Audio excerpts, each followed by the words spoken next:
flashes, mood swings, and suddenly wanting to fight everyone in your house. Welcome to the phase of life no one prepared us for.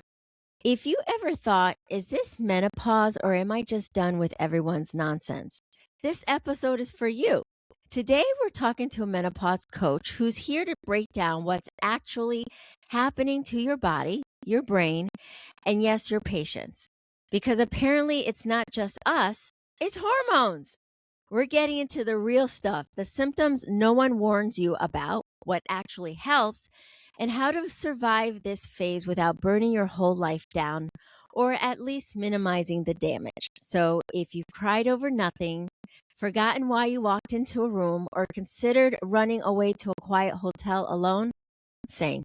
Let's get into it. So, today's guest is Dana Lawson. She is a certified health coach and menopause educator with over 15 years in the health and wellness industry. Today, her mission is to help all women, but especially women of color, understand what's happening to their hormones during the menopause transition and how to support their bodies through evidence based nutrition, restorative sleep, stress management, intentional movement, and nervous system regulation.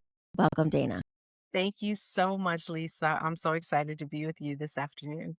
I know I'm excited to have you on because as we already shared, I shared about my horrific menopause journey that's still happening. I wanted you to be on this episode because, obviously we still have questions. We still want to talk about it.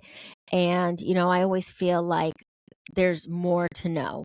So let's begin with the first part, which is the definitions, because I don't recall anyone talking about premenopause. I didn't know what the hell that was until recently.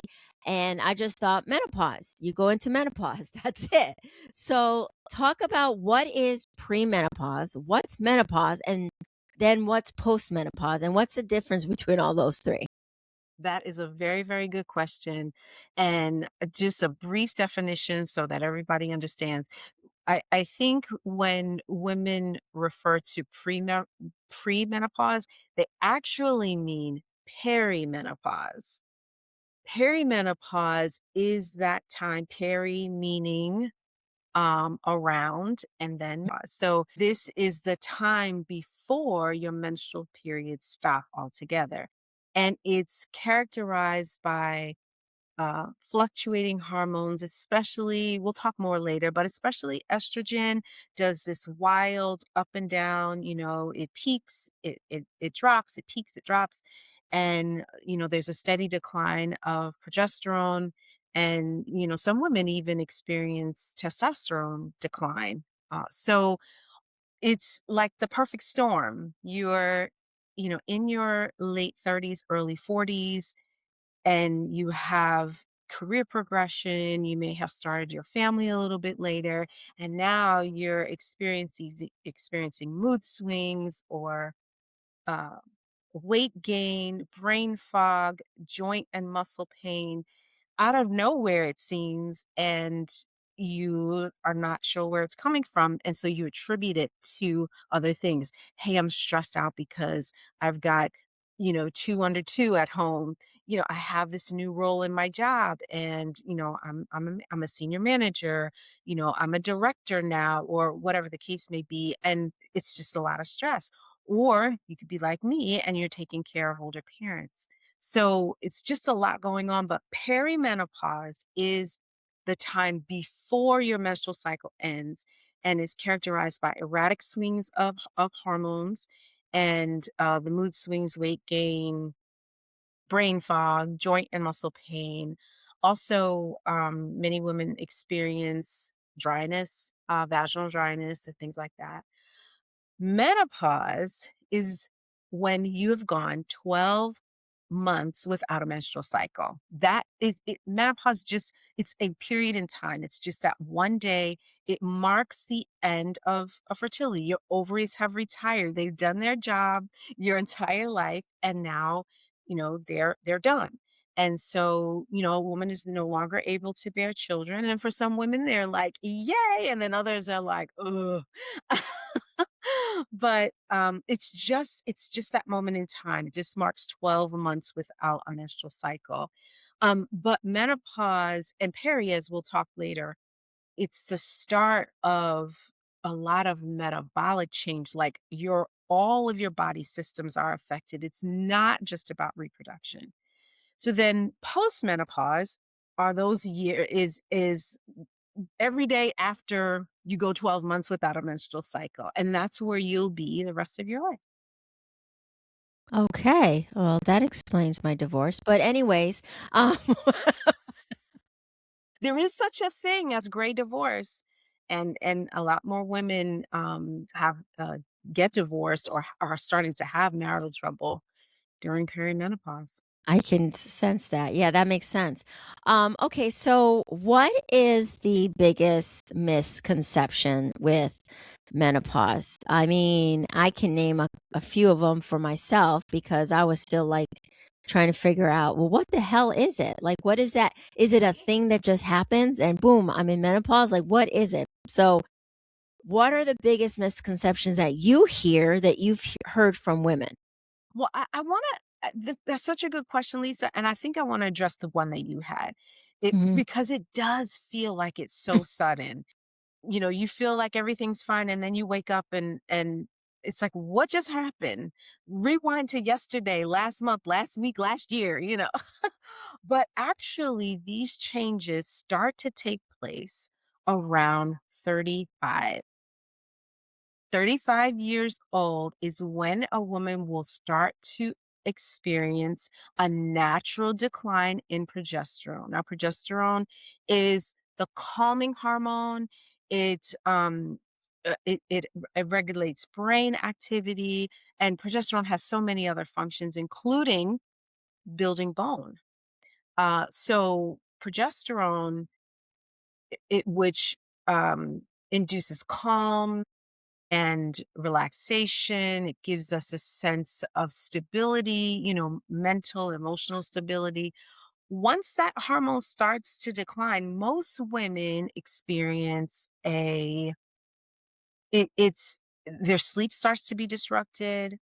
They start to have more anxiety than they've maybe experienced before, or new onset of anxiety, new onset of depression, and various mood swings, but a lot of sadness. And it's interesting because, and this is the other misconception, most people don't think that menopause is something that happens when you're old.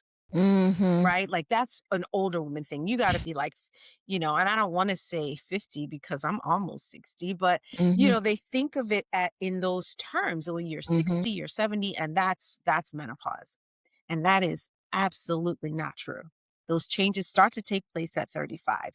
And because they start to take place at 35 and they're really slow, very gradual, almost imperceptible, easily to be confused with other things like just regular, everyday stress, women tend to ignore them or think it's something else. And they either go to the doctor for that, or they just completely ignore it and like, oh, it'll get better.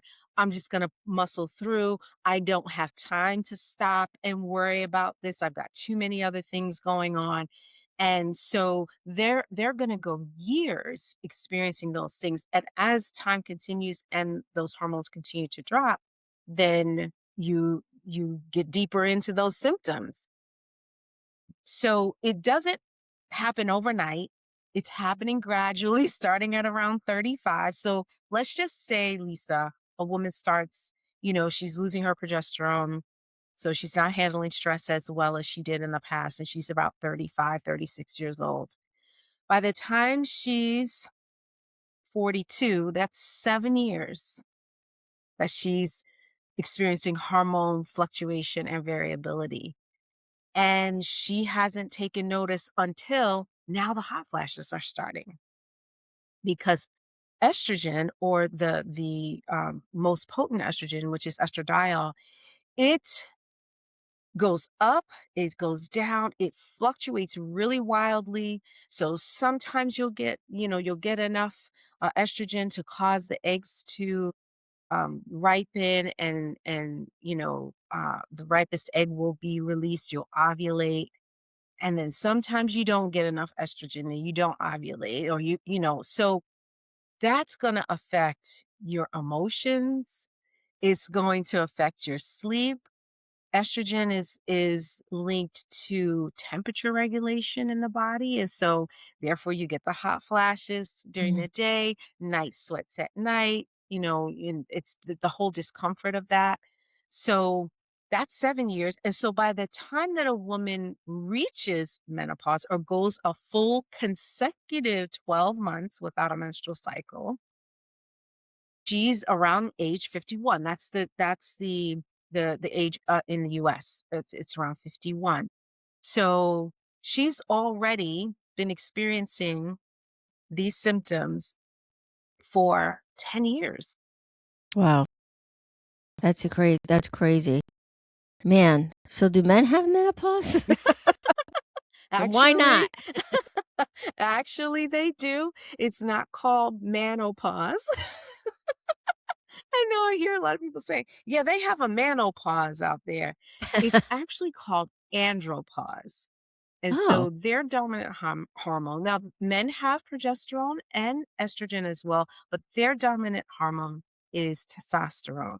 So when their testosterone starts to decline, it will bring similar things. They experience weight gain, mood changes, and other metabolic kind of diseases, high blood pressure, high blood sugar, things like that. The interesting thing, though, and the main difference between men and women is that men, it's an even slower and more gradual process, whereas women, the process is slow. But once she's done ovulating and her ovaries have retired, it's like done. Men don't go through their hormone loss like we do.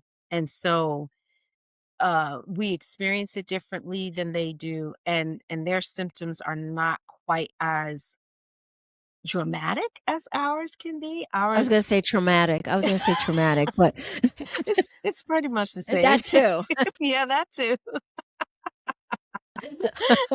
Wow, okay, so I do remember somebody talking about that, but I didn't know that there was a name for it. So Yes, that's actually andropause. pretty, yeah, that's really interesting, and nobody is really talking about that, but we don't need to be talking about them. Okay, so let's go. They get Let's enough go. attention. Exactly.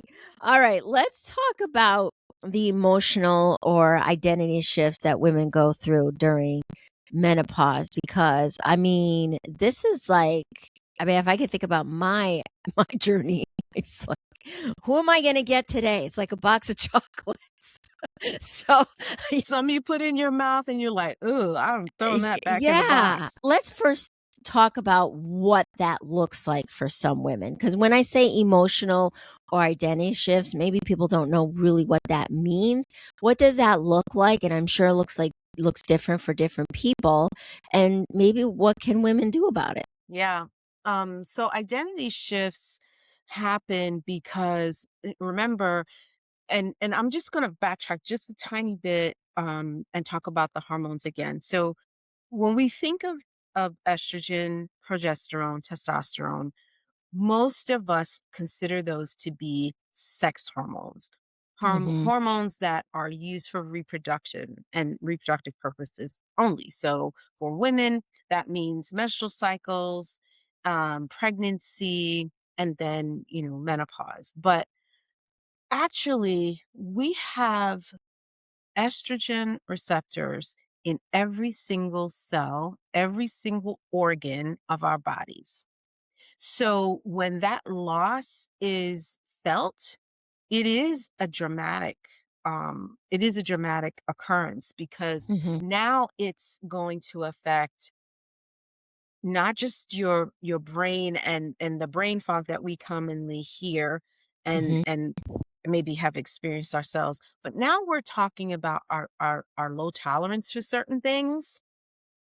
We just don't have the same level of tolerance for foolishness that maybe we had before, if Mhm. we are meeting deadlines, have additional stress, we have the hormonal support in our 20s and early 30s to be very resilient and to bounce back. And that's why we can go to bed late or, stay up late studying or, working on a project at work. And, we'll have 3, 4, 5 hours of sleep, jump right up out of bed, throw your hair up in a bun, slap some water on and, you still have, fresh face. You grab your cup of coffee and you're good to go. But we don't have that same level of hormone to help us to be resilient later on because of the decline, because of the fluctuation during perimenopause and the Mhm. eventual decline. It affects our brains in we lose sense of who we are. it Mhm. it it it makes us question our decisions, question, am I doing the right thing? Am I in the right place? There's a lot of insecurity that comes, especially in with the symptoms. So imagine you're giving a presentation at work and you're in front of other executives and you're breaking out in a sweat. I mean, literally drops of sweat are dripping down the side of your face, perhaps in the middle in your nose, and you forget what you're about to say. Maybe Mhm. you're driving home a point or you're giving financial information and you draw a complete blank. What would that do to your confidence? Mm. Yeah. Right? That's going to really make you question yourself and you'll feel bad. It could be embarrassing. It doesn't need to be, but it could be embarrassing because, here it is, you're, you know, tr- trying to present yourself in a certain way and you're having a moment, or Mhm. someone tells you their dog died and you're in the bathroom and you're having a breakdown. It's not even your dog, you know? So it's That those makes kinds of sense. things that make women question their Mhm. identity. Am I really cut out for this? Is this really Mhm. where I need to be in my life? It's a time where, if your relationship with your partner isn't, solid or grounded, then you question, is this the right person for me? Mhm. So it's all of those things. We start to lose sense of this person who we were. And I hear all the time women, when they come to me and we have our a conversation, they're like, I just want to feel like I did before. I don't feel like myself anymore. That sense of self really goes away, and it's partially due to symptoms, partially due to, the atmosphere around menopause, because not enough conversation happens around it. So people in the workplace don't understand how that manifests in their employees, their female Mhm. employees, their tenured employees. And women lose, they start to leave their jobs because the symptoms are just too much. And so, there is a lot of identity shifting Yeah. when it comes to, that as you're progressing through perimenopause into menopause. Yeah, I'm listening to you and I'm thinking how many times do I say, "Can I just go back? Who was that? Who's this woman now? I don't like her. I want to go back." Let's talk about women of color because I think this is actually really interesting because if I don't even know if you remember this or you know about this, but I was in my place of work at the time, a couple years ago, many years ago. Most of the women were older than me, and they invited me to go to a play, a musical called, I think it was called Menopause. And it was called Menopause the Musical. And I was just like, what is it? Like, what is this for old people? Like, what? I don't get it. And I'm sitting there and I'm watching and I'm listening and I'm just like, I didn't get the jokes. I mean, I get them now. I didn't get the joke. No clue what was happening. The interesting part is that it was mostly Caucasian women. Now, even in the Latin community, if I asked my mother about menopause, nobody talked about menopause in my family. Nobody mentioned it. Even asking my mother, she doesn't even like, I didn't have that. I don't know what that was. And she can't even remember what it was. She never warned me. She never had a conversation. I mean, we had the period conversation, but nobody had the menopause conversation, which I'm sure happens to everybody, but it wasn't as prevalent like in my family. And I can only imagine it may not be as prevalent for women of color. So, talk a little bit more about this because I'm sure people are like, what do you mean?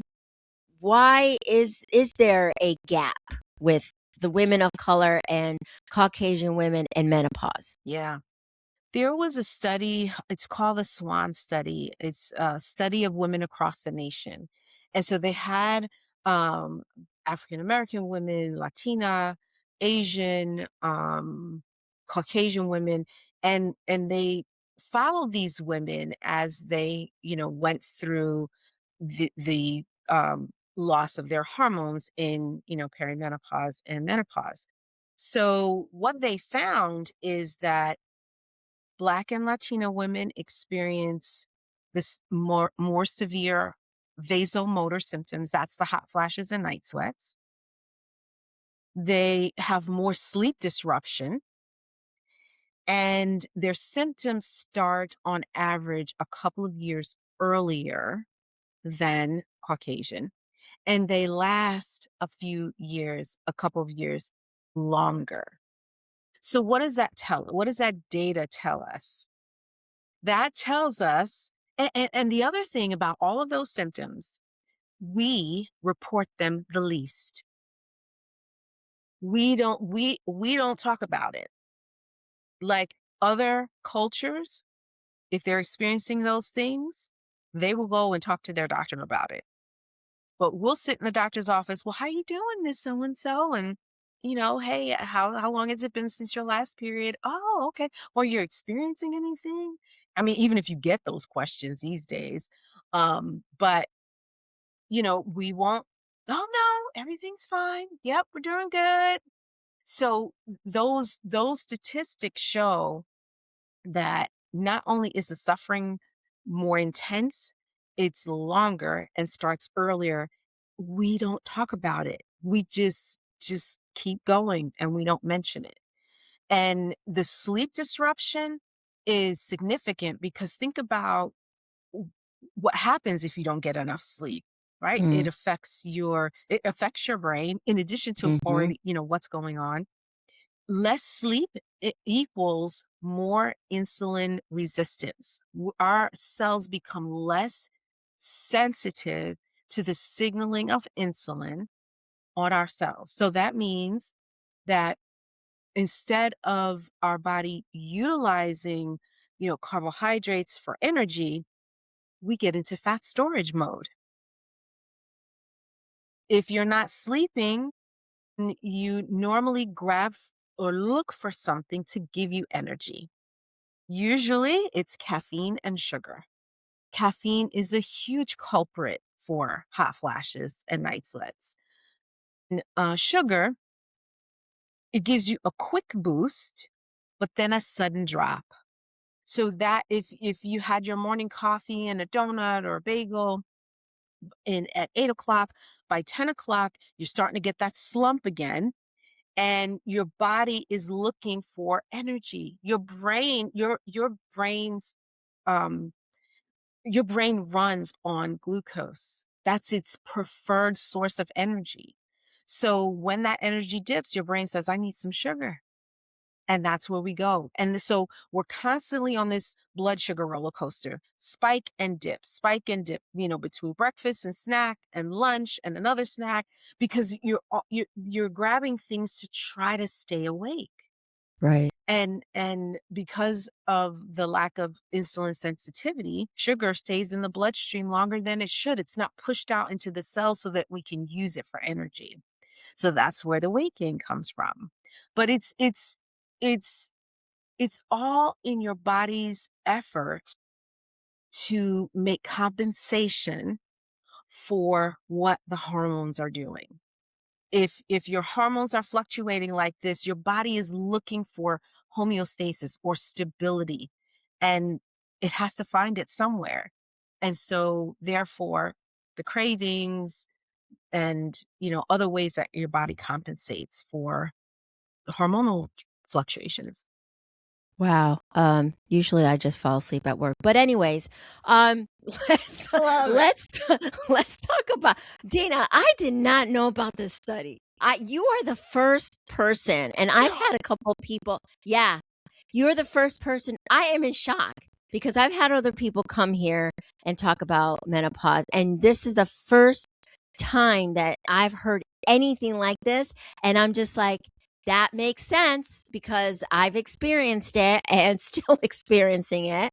Um, but I did not know that. So, give me when we're done with this, I'd love for you to give me like the link to get to that study just so that people who are listening can learn more about it. But I did not know that. And that is so interesting. And yes, we don't, like I said, nobody in my family ever talked about it, like ever. I mean, I don't, nobody. Mine didn't Yeah. either. Mine didn't either. And I don't remember my mom having outward manifestations like, the vasomotor Hmm. symptoms, but I had them terribly. I Yep. mean, that was my like hard line in the sand. It's like, okay, okay, I know I'm missing sleep but Hmm. between the hot flashes during the day and the night sweats at night, throwing off the covers, turning on the fan, then becoming freezing cold, putting on the covers. My husband's like, and he likes it, a little bit on the frigid side, but he's like, Dana, this is ridiculous. Yeah. I mean, I can remember waking up the first time and I said, "Did I pee on myself?" Like, what? Right.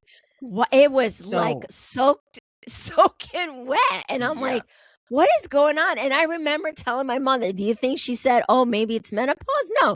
She said, oh, maybe you should go to the doctor. Oh, obviously we don't talk about it. Let's talk about the nutrition stuff because you started talking about that. And I think that you know, everyone talks about the weight. And yes, I feel like it's like menopause is not just, well, the weight gain is because of this or this. It's like all of it. It's like a system, right? Like the no sleep, then the hot flashes, then the anxiety, then the like all of that is just like wrecking havoc in your body. So with the nutrition, and even the fitness, because you mentioned, I love this that you said this in your bio, intentional movement. Okay, so I want to talk about that as well, because what is that? And then as far as the nutrition goes, does that mean that women need to eat differently? Like, what does that really mean when you go through menopause and you're like, okay, let's look at my nutrition. What does that look like? What needs to happen? Yeah. That is such a good question, and it confuses so many people. Hmm. When now I don't know, there are probably a lot of people like this. I wasn't like this. I've always had to watch what I've eaten. I had a little Hmm. more latitude in my 20s, but I've always had to be really careful. But for the generally speaking, you know, you have a lot more latitude in your 20s and early 30s to, have the fries and the burger, have ice cream at night, skip breakfast, have a little lunch, do the heavy workouts, lots and lots of cardio. If you wanted to lose weight, you just, basically cut back your calories and did a lot of cardio and the weight just came off. Well, your body's telling a different story now. And so it's time for us when these changes start to happen, even if we don't necessarily see them come in dramatically, they're just slight. If you are in within the ages of 35 to 45, don't ignore them. Like, really pay attention to even like sleep, sleep disruption or irritability, weight gain is hanging around a little bit longer, or it's that slow creep weight gain. That's almost, you don't really notice it until you put on your slacks or your dress and it's like, oh, that feels a little tight around the waist. Like, don't ignore that. That's not just something you blow off and think, oh, I'll just, you know, skip breakfast and, go to the gym and work out like a maniac and it'll come off Yeah. because we're doing just the opposite. But so when you talk about nutrition, and we do have to do things differently because we're going to talk about the hormones again. So estrogen is responsible. It's like the overarching piece that controls our metabolism. And metabolism is not just how you burn food, it's how you store it, how it mobilizes, and how your cells utilize it. So metabolism is bigger than just how quickly you burn your food. And estrogen has a big role in how we utilize the energy that comes from the food that we eat. So as it's fluctuating in perimenopause, like we talked about earlier, you see weight gain, you lose it, you gain it, you lose it, or you just slow and steady continue to gain because you don't have that natural rise and fall of estrogen throughout the month.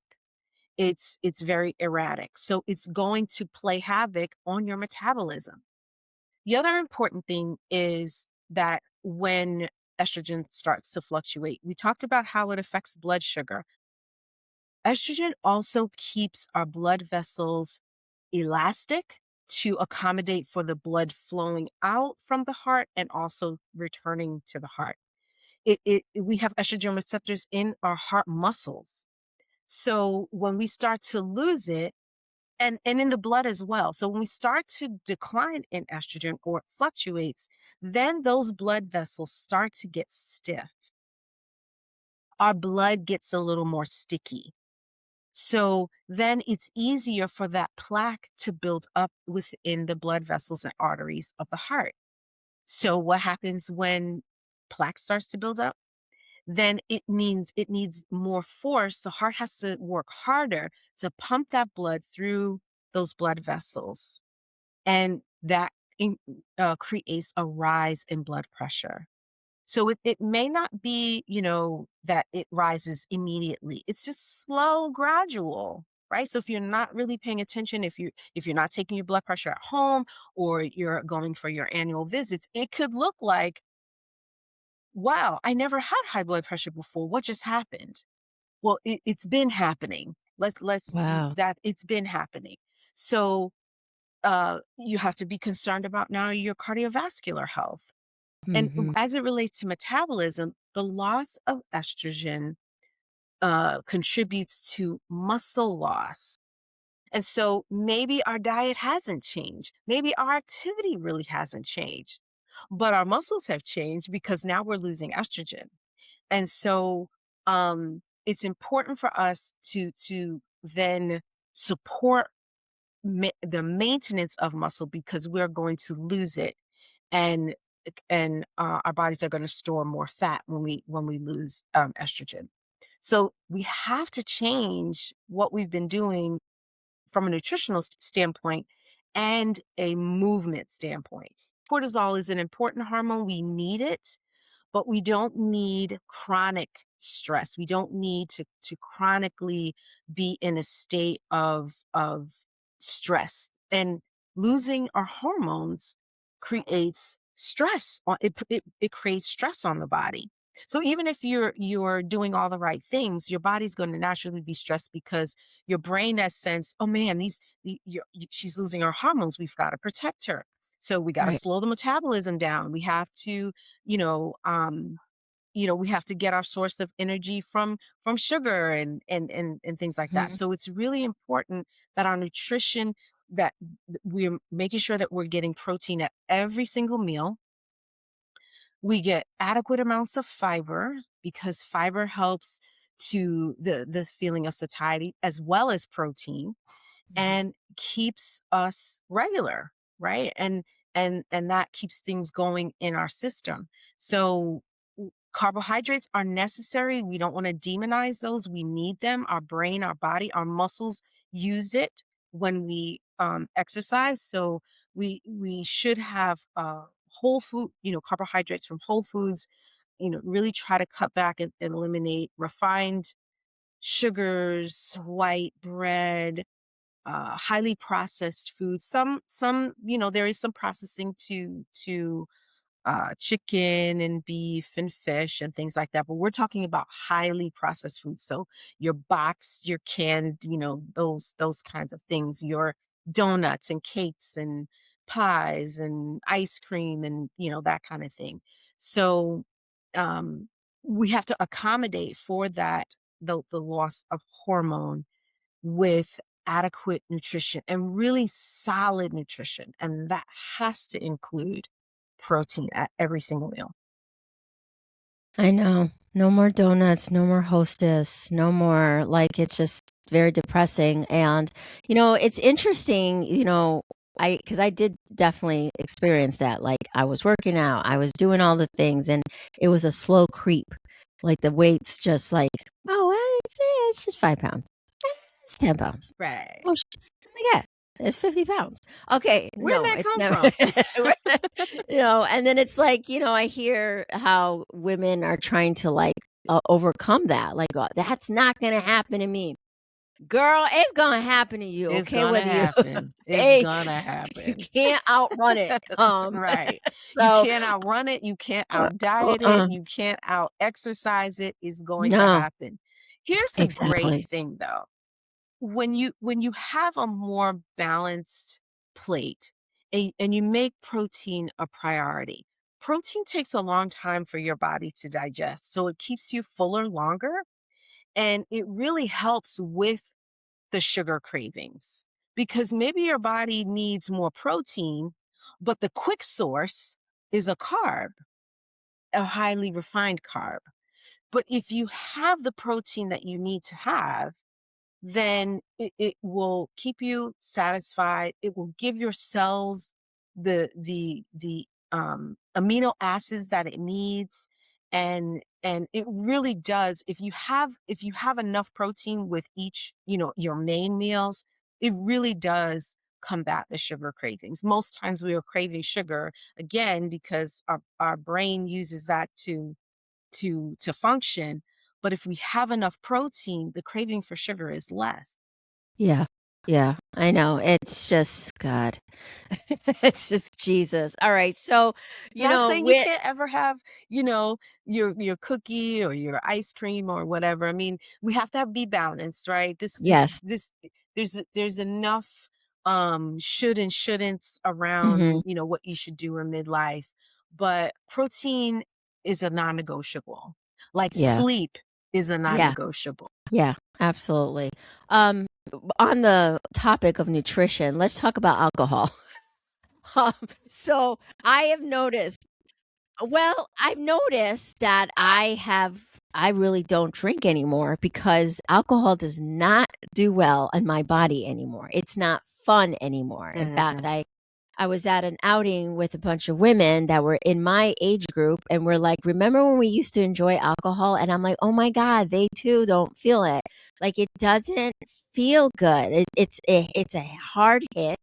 It's almost like I have a glass of wine, and the next day I'm like, I have a headache. I feel like it doesn't feel good. I have a brain fog. What's up with that? Is that the hormones too?" It is. So here's how estrogen plays a role in how alcohol affects us in midlife. So estrogen helps to bring moisture into the tissues. So it helps to retain fluid. When we lose estrogen, then we also lose fluid. Think about the your skin and the collagen and how perky and dewy and soft, right? And when we start to lose it, those fine lines start to come in. There's more dryness of your skin, your hair. So that also translates to the fluid volume in your body. And so now you have less fluid in your body. You have less tolerance to alcohol. And so That makes it's sense. easier to get tipsy. You Mhm. won't feel as good in the morning. You are guaranteed that is a recipe for night sweats, Yep. right? Especially if you pair it with, maybe dessert or something sweet. I mean, you are just setting yourself up for a really, really rough night of sleep. Wow. So those are stomach upset, that whole thing is part of it is due to the our lowered hormones. So we don't have the same tolerance level for alcohol. So some women do decide, not to drink or to drink Mhm. less, Mhm. to have to if you do drink, then it's important, have a good solid protein meal, your Oh. protein, your veggies, have a meal and drink water in between because you're Mhm. already, alcohol dehydrates you anyway. If you're in midlife, you have less body fluid. So it's important to compensate for all that. But when you eat, you will drink less. If you have water in between, you will drink less. And that's probably a good thing. Right, right. I mean, it is a neurotoxin after all. I mean, we I can't know. ignore that. I mean, then don't get mad at me. And folks, when you're listening to this, don't get mad at me. Don't shoot the messenger. That is just a fact. It is a neurotoxin. Yeah. It's toxic for sure. I mean, we're talking about alcohol being really, toxic for your body. Okay, so let's talk about the intentional movement. What does that mean? It means instead of exercise or whatever you do to move and make your body feel good, that it's not just you're checking it off a list. I did it today. Like it is more of, as you're going, preparing yourself, you're thinking about your workout and how it's going to make you feel afterward. You're really planned and focused on what part of the body that you're going to work. Even if you can't get to the gym that day, when you're taking a walk, you're not just looking at your watch and counting on your steps. Those are important, maybe, but you're also taking in the fresh air, listening to the birds, feeling the sun on your face or the cool breeze, hearing your feet hit the sidewalk. I mean, it's all of those things. So you're having a whole body experience.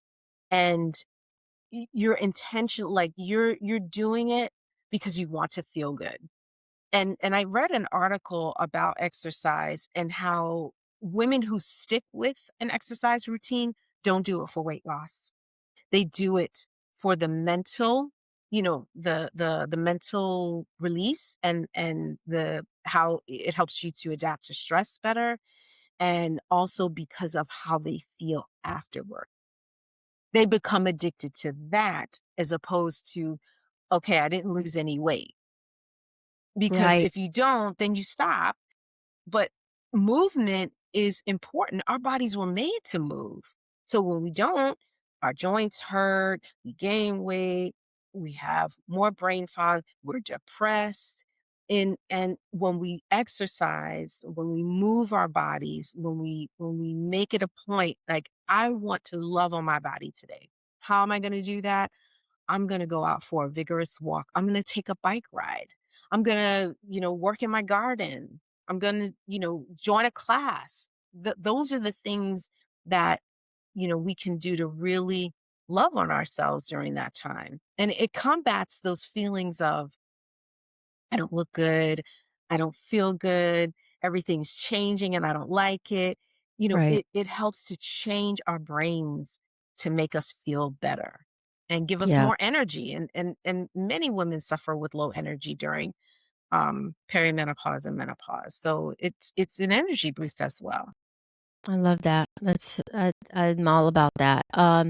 Let's talk about finally the hormone replacement therapy, HRT.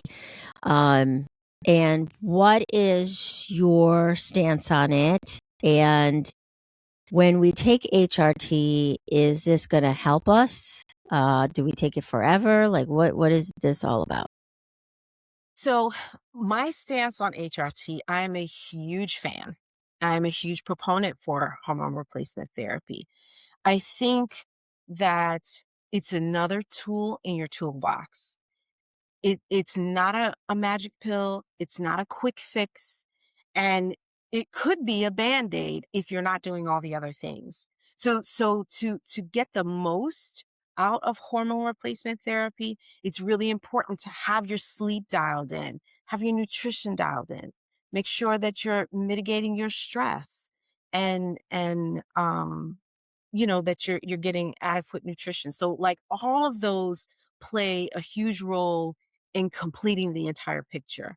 And I think when people say hormone therapy, they get afraid because they feel very strongly in agreement with the 2002 WHI study, One study. one Yeah, the one study study. that just ruined everyone's opinion of hormones. So just a couple things. I don't want to spend too much time on this, but in the Women's Health Initiative study, the women in that study were over had been in menopause for 10 years or more.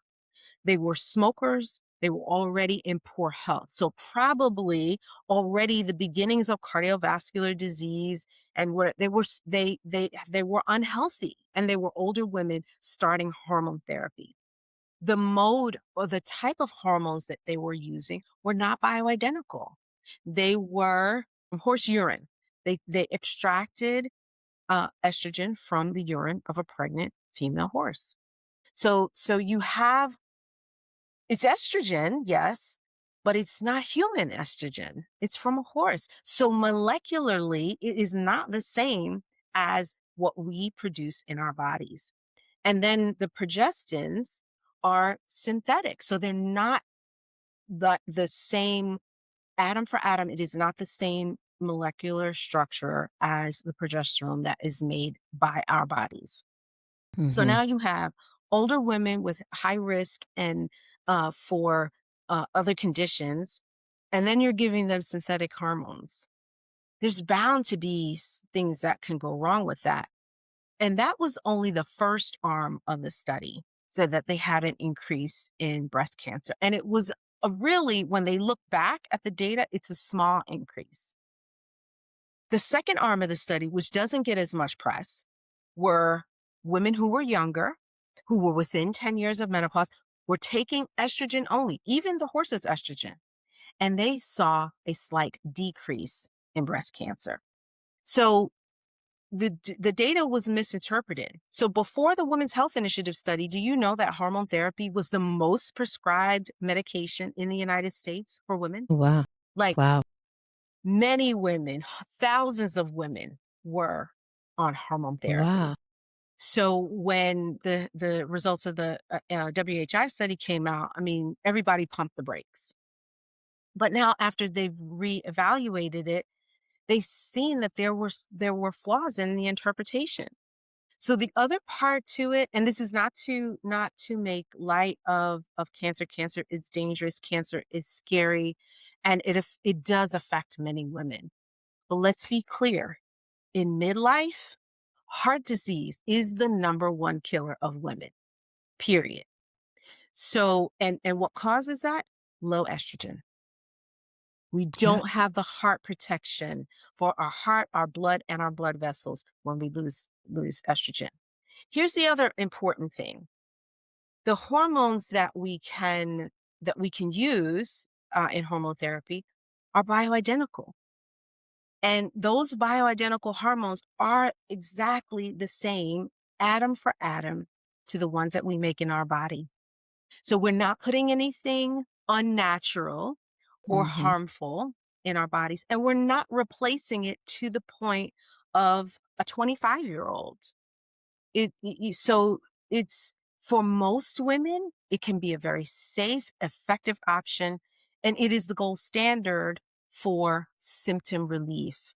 But also, if you optimize and you go to a provider who really understands the hormones, what they do, how to prescribe them to you, and follow you throughout your journey, not just say, here's this prescription, go get it filled, put the patch on, and see me in a year.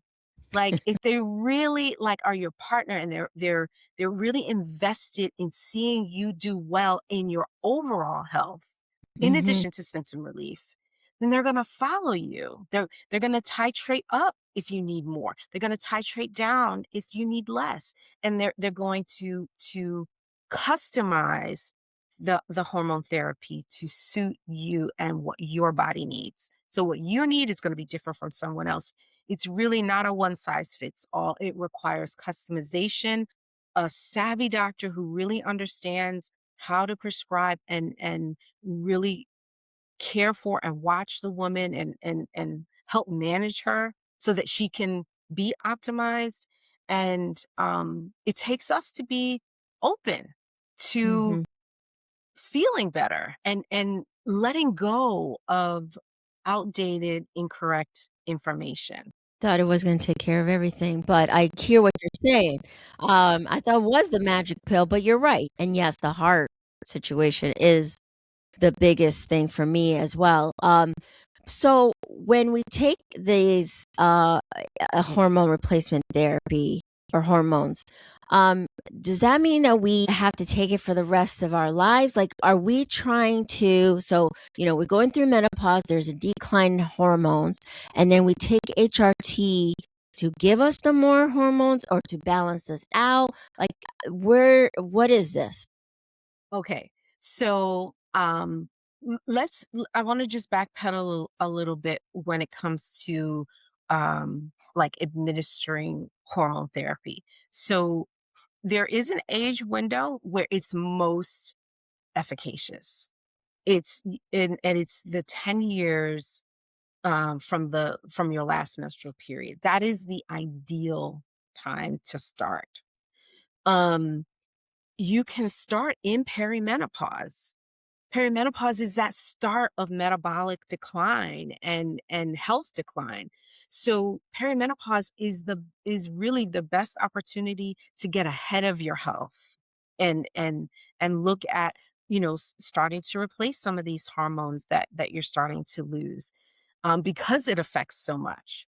And so in combination with um the right timing, the right method of delivery, and um all of the other pieces like the nutrition, the exercise, the sleep and stress, putting those all together, you can really get the most out of, and of course using bioidentical hormones, which most are these days.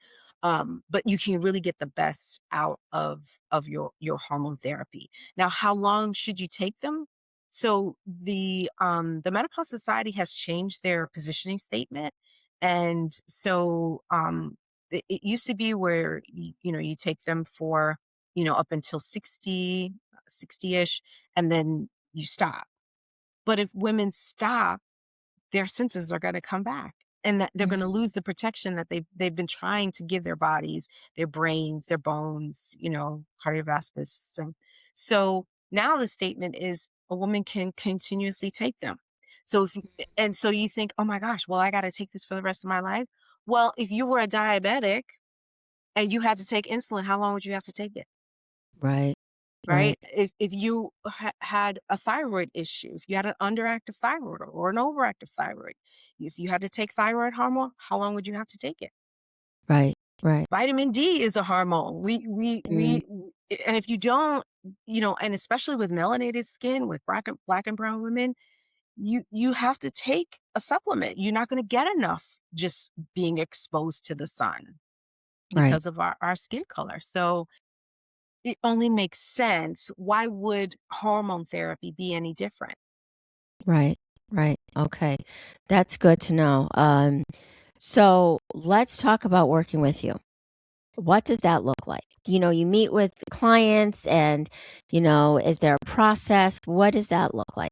Yeah, so I have what I call a menopause success call. It's a 30-minute free call where we go over your goals. What is it that you're trying to accomplish? Is it, you want symptom relief, or, are you interested in symptom relief and getting ahead in your health journey? Maybe you feel a little bit behind because you went into menopause within the last few years, and you're really struggling, and you're like, okay, I'm done with this. I'm ready to seek some options. And so that 30-minute call is to help me to understand what it is that you need and to see if group coaching is right for you. I use a group coaching one to many process. So we meet as a group, as a community on Zoom. I'm virtual, so twice a month we have a coaching call, and we discuss whatever questions, any challenges that women are having. We've done Q&As, hormone Q&As before. We have different challenges. So when before we turned to daylight savings time, we did a few weeks of preparation for that. Getting our routine together so that the transition may not be so shocking to the body. We've done Right. um, movement challenges, step challenges, also um, detoxification with food, not just like juicing and things, but actually foods that support um, detoxification of the liver, support, your gallbladder and, you know, um, different things like that. So there's a lot of great things that we do. I have guests that come in on a quarterly basis, so we can ask the guests whatever questions that the group has. And it's really a supportive community. All the women are Mm, really they're in it to win it. They're in it for the long haul. They're not looking for a quick fix, another diet, another program, but they're really looking for long term support, long term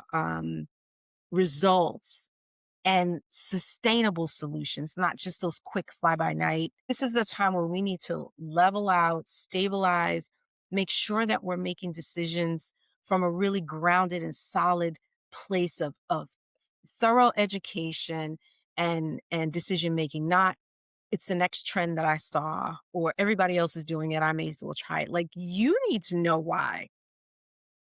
And I think when in making decisions about hormone therapy, if you're going to say yes, great, but say yes from a place deep inside of you that like I'm ready to try this. I really want to see, how this is going to work.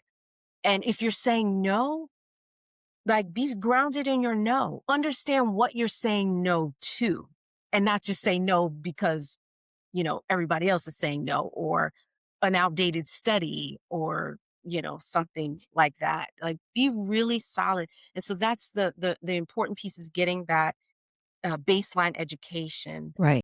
Right. I love that. It's like that, the thing you definitely need in this journey is that support and providing that support. I can only imagine how amazing the women feel you educating them and then other women talking about their experiences and they're like, okay, it's not me and I'm not just going crazy. So that's an amazing support group that you have. And we're actually going to talk about this a little bit more after the podcast. Like, how come Dana's almost 60 and she still has collagen on her face? So we're going to talk about that because when they said menopause hits, it means collagen is goodbye. And I look at my daughter and I'm like, how precious, I how lucky know. you are. Your skin is Oh, beautiful. It looks like all that glass. collagen. I know. And she's looking at me like, what are you talking about? Mhm. So we'll talk a little bit about that after this. So where can we find you? You can find me. My main platform is Instagram. So I'm at Align and Shine Now. Facebook is the same. If you type in at Align and Shine Now, you'll find me there. My email is info@alignandshinenow.com. And my website is alignandshinenow.com. So it's Good. pretty much the same everywhere. Yeah, that's perfect. And all the links are going to be in the episode notes so you can get a hold of Dana and ask her questions and follow her on her social media. Okay. So if you were sitting there thinking, wait, this is why I've been acting like this, just know you're not crazy. You're just hormonally inconvenienced. Huge thank you to our menopause coach for keeping it real and helping us understand what the hell is actually going on. So if this episode hits home, send it to a friend who's also sweating through her sheets at 2 a.m. or ready to flip a table for no reason because we're not doing this alone. And don't forget, subscribe, follow, leave a review, all the things so more women can find this and feel a little less like they're losing their minds. And if you got a menopause moment that deserves to be shared, you already know it. Send it in because honestly, some of these stories, they belong in a Lifetime movie special and they belong here on Mom is My Emergency Contact. All right. I'll see you in the next one. Hopefully cooler and calmer and dry sheets. We'll see you next time. Until then, bye.